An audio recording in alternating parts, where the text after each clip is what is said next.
You probably think you're one continuous person. The same you who woke up this morning, the same you who'll go to sleep tonight. Turns out, that's not how it works. Your brain creates the sensation of being a unified self, but it's more like a movie edited from thousands of separate clips. And once you see how the trick works, you can't unsee it. Try this.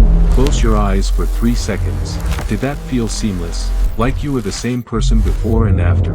Your brain just bridged a gap in your awareness and made it feel continuous. Every time you blink, look away, or zone out, your brain edits out the interruption and presents you with a smooth story. You're not experiencing reality as it happens. You're experiencing your brain's interpretation of reality, stitched together into something that feels whole. Let me show you how deep this goes. In the 1960s, surgeons treated severe epilepsy by severing the connection between the brain's 2 hemispheres. Patients recovered well and seemed normal in daily life. Then scientists started testing them. They'd show one image to the patient's left eye and a completely different image to the right eye. Left eye, chicken claw. Right eye, snowy landscape. What did you see? A chicken claw. The left hemisphere controls speech, so that's what came out. Point to what matches the image. Left hand, pointed to a shovel. Right hand, pointed to a chicken. 2 halves of the same brain, giving different answers. The wild part? When asked, why did you point to the shovel, the patient immediately invented a justification. You need a shovel to clean out the chicken coop. The brain fabricated an explanation on the spot to make everything seem coherent. This isn't unique to split-brain patients. Your brain does this constantly. Think about these moments. Driving home and realizing you remember nothing about the last 10 minutes. Walking into a room and forgetting why you went there.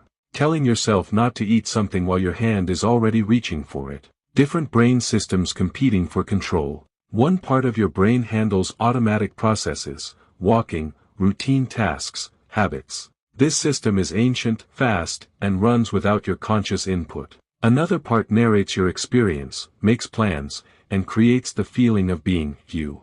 This part loves taking credit for things it didn't do. Ever had a solution pop into your mind in the shower? Your conscious brain didn't figure that out, your unconscious did. But the narrator immediately claims ownership. I figured it out. Your brain steals credit from itself. Your identity is built on memory. Who you are depends on where you've been. Except your memories aren't reliable. Psychologist Elizabeth Loftus showed research participants doctored photos of themselves as children meeting Bugs Bunny at Disneyland. This never happened. Bugs Bunny isn't a Disney character.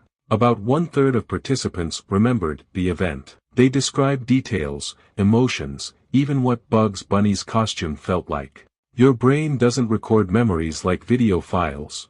It scatters fragments throughout your neural network, then reconstructs them each time you recall. And each reconstruction changes the memory slightly. That cringy moment from middle school you replay in your head. You've probably remembered it so many times that your current version barely resembles what actually happened. The you from your past is partially fictional. You have an internal voice narrating your thoughts. You might assume that voice is you. It's just one brain system among many. It just happens to be the loudest. Neuroscientist Michael Gazzaniga identified something he calls the interpreter, a region, typically in the left hemisphere, obsessed with creating explanatory narratives. Someone cuts you off in traffic. Your emotional system reacts with anger instantly. Your interpreter then explains, that driver is reckless. You didn't choose to get angry. The emotion came first. Your brain explained it after the fact.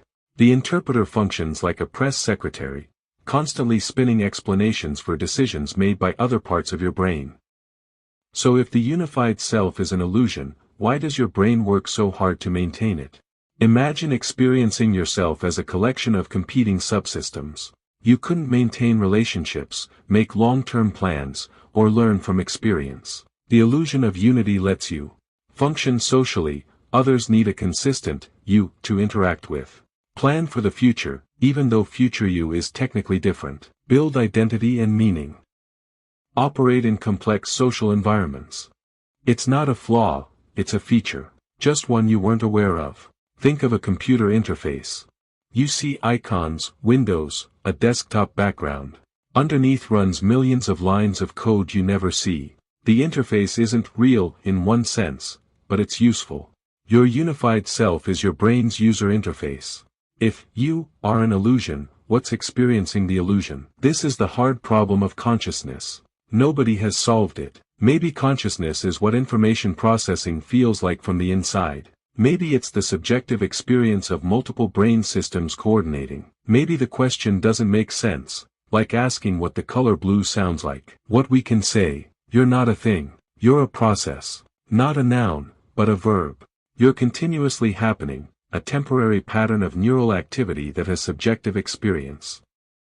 And that might be more interesting than being a fixed, unchanging self. So how do you live with this information?